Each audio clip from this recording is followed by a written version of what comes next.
Hey Chelsea brother, welcome back to the channel. Frenkie de Jong transfer update. So the Frenkie de Jong deal hinges on 4 issues. The first issue, or the first 3 issues deal with the 3 clubs at play: Barcelona, Chelsea, Man U. And then the 4th issue deals with whether or not Chelsea does need de Jong, and if so, how do they plan to use him. So let's take it one at a time. De Jong's number 1 option, staying put at Barca. Well, the issue there obviously is financial. It's financial in that Barca has financial problems. They're not able to afford their current wage bill, and they need to trim their wage bill. And in fact, the size of their wage bill is what actually caused Barca in the first place to request of Frenkie to defer part of his salary, which he actually did. He had deferred 17 million pounds of his salary, and as you can imagine, Frankie's not happy about that. And so with all this transfer talk, Frenkie and his people are saying, hey, wait a minute. If indeed I somehow do get transferred out of this club, what happens to my 17 million? And there goes the hangup, because Barca does not have 17. I mean, all these deals that Barca wants to get done, like right now, they don't have an extra $17 million lying on the table. So the best that Barca has done so far is to offer Frenkie de Jong 3 million euros, or whether it's 3 million pounds up front, and defer the remaining 14 million. Obviously, Frenkie is not happy with that. So, notwithstanding that, Frenkie would rather stay at Barca. The fact that there's massive question marks as to his the salary that's owed to him. Because there's still question marks as to the salary that's owed to him. Barca is not really looking like a viable option for a Frenkie de Jong, right? So and in fact, Barca really, really the way, if you look at everything, that if you analyze everything properly, you see that Barca just cannot afford to hold on to Frenkie. So Barca is really looking forward to sell Frenkie, because they need that money to throw into other deals, like to buy the Rafinha deal, and who knows, all these other players that they have dreams of buying. So Barca is looking to sell Frenkie, notwithstanding that Frenkie wants to stay at Barca. So you can go on ahead and cross off Barca right now as one of Frankie's options. So that leaves you with Man U and Chelsea. So let's go on to Man U. So with Man U, there are 2 main attractions for Man U, for Frenkie de Jong wanted to go to Man U. Number 1 attraction is Man U's coach. Current coach is his former coach when he was at Ajax, and you cannot underestimate the pull of that attraction. It's a massive attraction. Number 2, Man U is a massive club. Notwithstanding that they're not in Champions League, they're a massive club, and money, they have enough money. They can make the deal happen. So, but then of course, the obvious question is, why hasn't the deal happened? Well, the deal hasn't happened because Man U hasn't met Barca's requirements. All right, and I suspect that Barker has increased their request so that they can get extra funds to offset the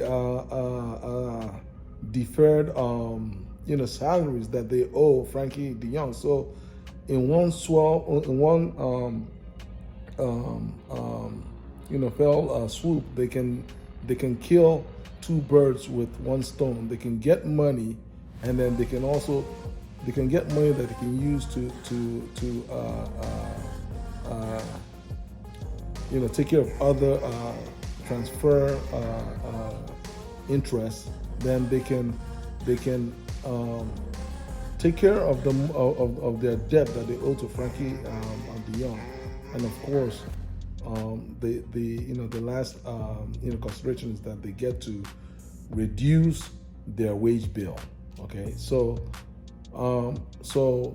Barker at this point is sort of holding out for more money, and that gets us to the third club, which is our dear club, Chelsea, and so that is likely one of the reasons. It's not the main reason why Boehly made that trip to Barker, but based on reports, Barker brought this up. Listen, they need more money for this Frenkie de Jong deal, and if you guys if Chelsea has any interest, they are being invited to table a bid. Tuchel does have an interest, but given the fact that Chelsea has not yet tabled a strong bid or any bid that we are aware of, it leads us to question whether Chelsea really has an interest in Frenkie de Jong.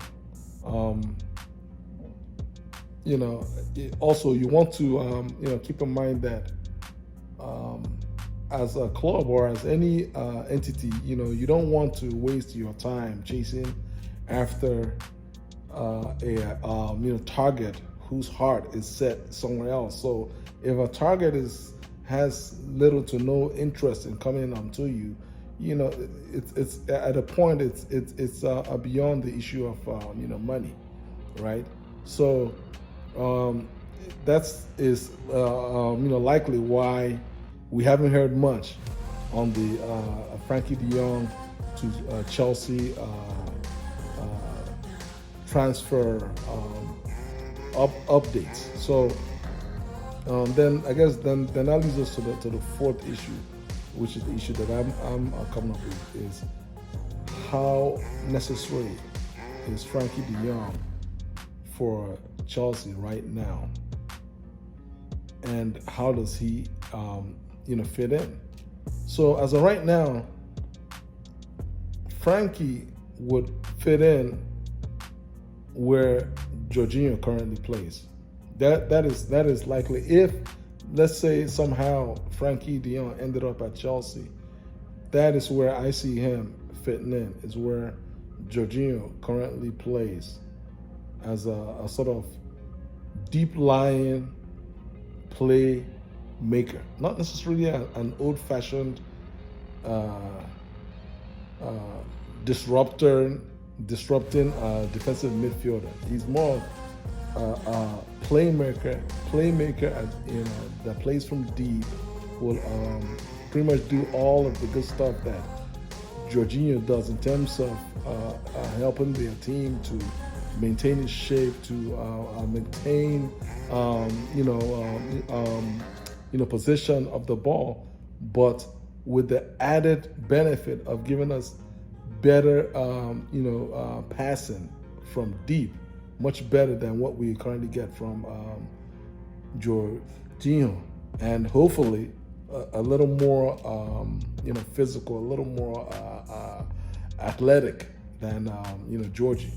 So now, I like Georgie. He's a brilliant player in the right system. He's a perfect player. But the thing with Georgie is that he is quite limited.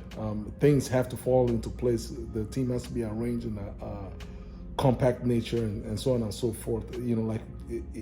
With him on the field, it forces the team to have to play a certain way. And if it plays that way, it helps him, but it also helps the team. But the downfall is it reduces the effectiveness of other players, right? It reduces the effectiveness and the freedom almost. It reduces the freedom, especially of the attacking players, because everybody has to kind of be a lot more aware of their defensive responsibilities. They have to be a lot more aware of their spacing on the field, right? It's a lot more tactical, nuances that go into play when you have a player like Jorginho on the field. If everybody is on the same page, then it works. But as you can imagine, at any given time, it's not always going to work. It's going to lead to the team being a bit unbalanced from time to time. So I think that